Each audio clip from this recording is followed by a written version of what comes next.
Bismillahirrahmanirrahim. Assalamualaikum warahmatullahi wabarakatuh. Alhamdulillahi rabbil alamin.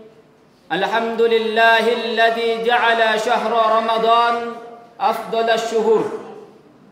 Ashhadu an la ilaha illallah wahdahu la syarika lah. Alladzi ja'ala sawma hisnan li awliyaihi wa junnah. Wa fataha lahum bihi abawabul jannah. Wa ashhadu anna sayyidana Muhammadan abduhu wa rasuluhul Mustafal Mukhtar. Alladzi ballagha ilayna bil bushra wal inzar. Allahumma salli wa sallim wa barik ala sayyidina Muhammadinil qail lis-shaimi farhatun inda liqa'i rabbih wa farhatun indal iftar. Hadirin ibu bapakku yang dirahmati oleh Allah Subhanahu wa taala, yang sama-sama kita hormati Ketua Takmir Masjid beserta jajaran staf lainnya, ayah, ibunda kami sekalian, bapak ibuku yang dirahmati oleh Allah Subhanahu wa taala, sedang pendengar jamaah yang dirahmati oleh Allah Subhanahu wa taala. Semoga kita yang hadir di masjid ini diberikan oleh Allah Subhanahu wa taala rezeki yang mudah, yang lapang, dimudahkan oleh Allah Subhanahu wa taala urusan-urusan kita semua, terutama di bulan Ramadan ini. Bersyukur kita kepada Allah Subhanahu wa taala dengan ucapan alhamdulillahi rabbil alamin. Pak, syukur itu ada dua. Ada namanya syukur yang wajib dan ada namanya syukur yang sunnah. Syukur yang wajib itu ketika kita menggunakan nikmat yang diberikan oleh Allah Subhanahu wa taala kepada sesuatu yang diridhoinya, kepada sesuatu yang bukan maksiat. Ini namanya syukur yang wajib. Allah Subhanahu wa taala berfirman dalam Al-Qur'an, "La in syakartum la azidannakum," kata Allah dalam Al-Qur'an. Jikalau kalian bersyukur, Pak, atas nikmat yang diberikan oleh Allah dengan tidak menggunakan nikmat yang diberikan oleh Allah kepada sesuatu yang maksiat, apa kata Allah? La azidannakum, niscaya nikmat tersebut akan ditambah oleh Allah Subhanahu wa taala. Namun sebaliknya kata Allah, wala in kafartum, tapi jika engkau tidak bersyukur atas nikmat yang diberikan oleh Allah, engkau menggunakan nikmat yang diberikan oleh Allah kepada sesuatu yang maksiat, inna azabi lasyadid, kata Allah, sesungguhnya azab Allah sangatlah pedih. Oleh karena itu bapak, ibuku yang dirahmati oleh Allah Subhanahu wa taala, mari sama-sama kita gunakan nikmat mata ini, nikmat kaki ini, nikmat kesehatan ini kepada sesuatu yang bermanfaat, kepada sesuatu yang diridhai oleh Allah Subhanahu wa taala. Adapun Pak, ketika kita mendapatkan pertolongan dari orang lain, ketika kita diberikan bukaan oleh orang lain, terus kita mengucapkan alhamdulillah, ini namanya syukur yang sunnah. Ya Pak, bisa dibedakan mana syukur yang wajib dan mana syukur yang sunnah. Selanjutnya bersolawat kita kepada baginda Rasulullah sallallahu alaihi wasallam dengan ucapan doa, Allahumma salli wa sallim wa barik ala sayyidina Muhammad wa ala ali sayyidina Muhammad. Karena syafaat beliaulah yang kita harapkan kelak di hari di mana tidak ada pertolongan melainkan pertolongannya Allah, pertolongannya Rasulullah, syafaatnya Rasulullah yang kita harapkan nantinya. Semoga kita yang hadir di masjid ini di malam ini, semoga semuanya kita di sini mendapatkan syafaatnya baginda Rasulullah sallallahu alaihi wasallam. Bulan Ramadan, kita ketahui adalah bulan Ramadan adalah bulan yang utama. Bulan yang di mana di situ akan dilipat gandakan amal ibadah seorang hamba. Sebagaimana di dalam sebuah hadis qudsi, Rasulullah sallallahu alaihi wasallam bersabda, Allah Subhanahu wa taala berfirman, "Kullu hasanatin bi asyri amsalha ila 700 dha'f illa siyam, fa innahu li wa ana ajzi bih, kata Rasulullah. Sesungguhnya setiap satu kebaikan saja dilaksanakan oleh anak Adam.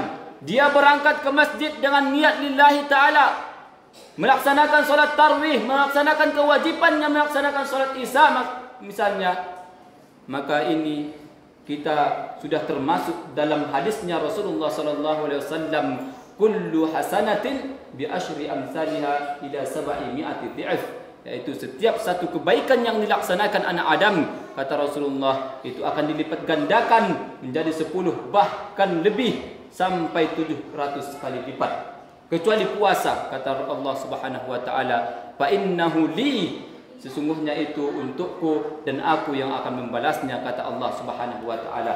Hadis ini menunjukkan betapa besarnya, betapa agungnya orang-orang yang berpuasa di bulan Ramadan. Allah tidak sebutkan pahala yang akan didapatkannya, sedangkan pahala-pahala yang lain itu disebutkan oleh Allah Subhanahu wa taala akan dilipat gandakan sampai 10.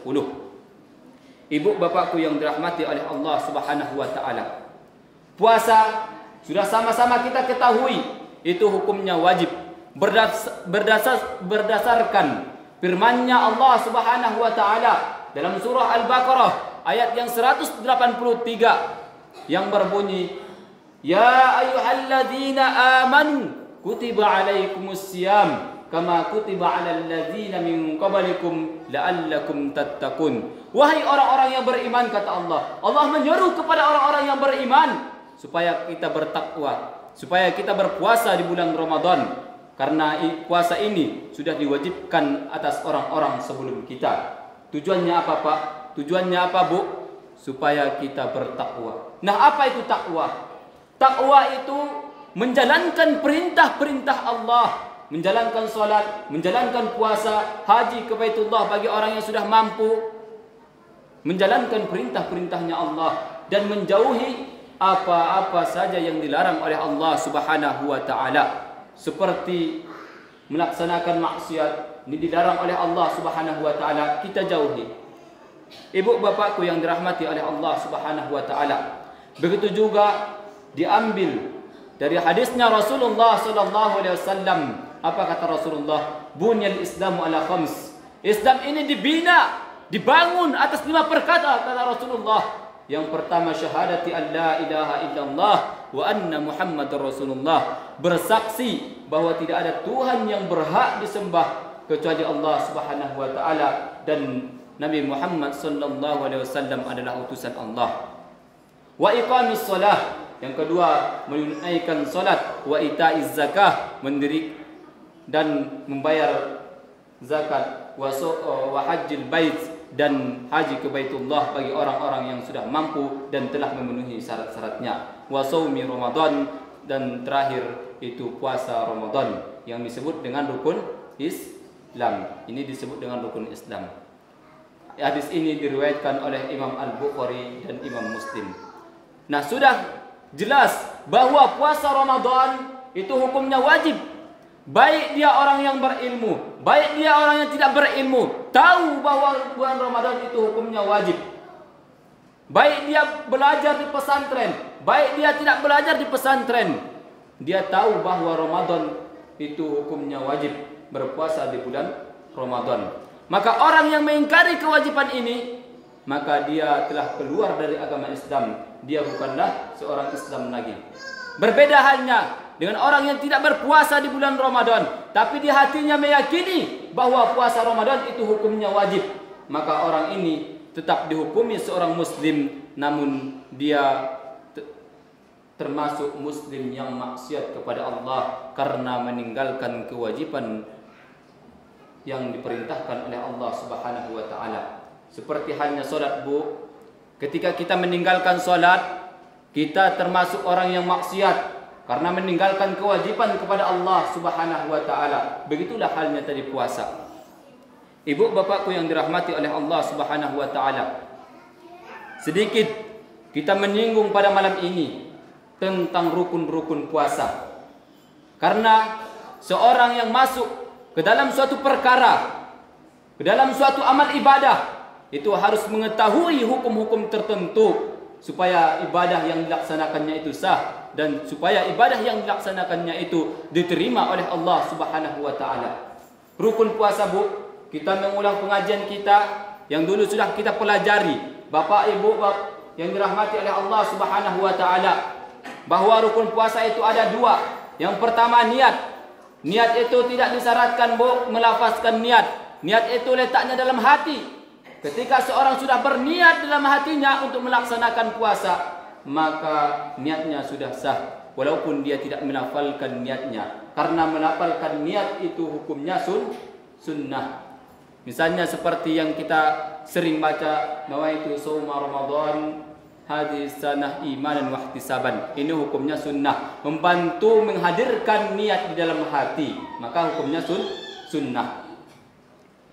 Niat ini diletakkan ketika sudah tenggelamnya matahari, sudah masuknya waktu maghrib, dan sebelum masuknya waktu subuh, atau disebut dengan sebelum terbitnya fajar. Di tengah-tengah inilah kita meletakkan niat. Adapun orang yang telah meletakkan niat setelah masuknya waktu maghrib dan dia belum minum apa-apa, maka niatnya sah walaupun dia setelahnya minum dan melaksanakan perkara-perkara yang lainnya. Niatnya tetap sah, walaupun dia tidak memperbaharui niatnya. Niat dalam mazhab Imam Asy-Syafi'i wajib dalam sehari dan sekali. Tidak boleh kita dalam mazhab Imam Asy-Syafi'i meniatkan satu hari di awal bulan Ramadan 30 hari penuh langsung. Ini dalam mazhabnya Imam Asy-Syafi'i, ini tidak diperbolehkan. Ibu bapakku yang dirahmati oleh Allah Subhanahu wa taala. Yang kedua, di antara rukun-rukunnya puasa adalah menahan diri dari hal-hal yang membatalkan puasa. Di antaranya makan dan minum, memasukkan sesuatu ke rongga yang terbuka seperti mulut, hidung, telinga, kubul dan dubur, maka ini membatalkan puasa ketika kita sengaja tahu hukumnya bahwa itu haram dan tidak dipaksa. Maka orang yang seperti ini ketika sengaja maka batal puasanya. Berbeda halnya dengan orang yang lupa, karena Rasulullah SAW pernah bersabda, "Man nasiya wa huwa shaim," orang yang lupa kemudian dia berpuasa, fa akala aw syariba, dan orang tersebut makan dan minum, dia tadi sedang berpuasa, apa kata Rasulullah? Fal yutimma saumahu, maka hendaknya ia menyempurnakan puasanya. Fa inna ma at'amahu Allahu wa saqah, sesungguhnya Allah lah yang memberi makan dan minum orang tersebut. Ibu bapakku yang dirahmati oleh Allah Subhanahu wa taala, mungkin cukup sekian yang dapat kami sampaikan. Kurang dan lebihnya kami mohon maaf. Billahi taufiq wal hidayah. Assalamualaikum warahmatullahi wabarakatuh. Terima kasih ya guys sudah mengunjungi channel kami dan menonton sampai akhir video. And don't forget to subscribe ya guys. Semoga video ini bermanfaat. Jangan lupa ya guys, please jangan lupa klik tombol subscribe guys, karena subscribe itu gratis. Dan semoga yang sudah subscribe selalu mendapatkan rezeki yang berlimpah.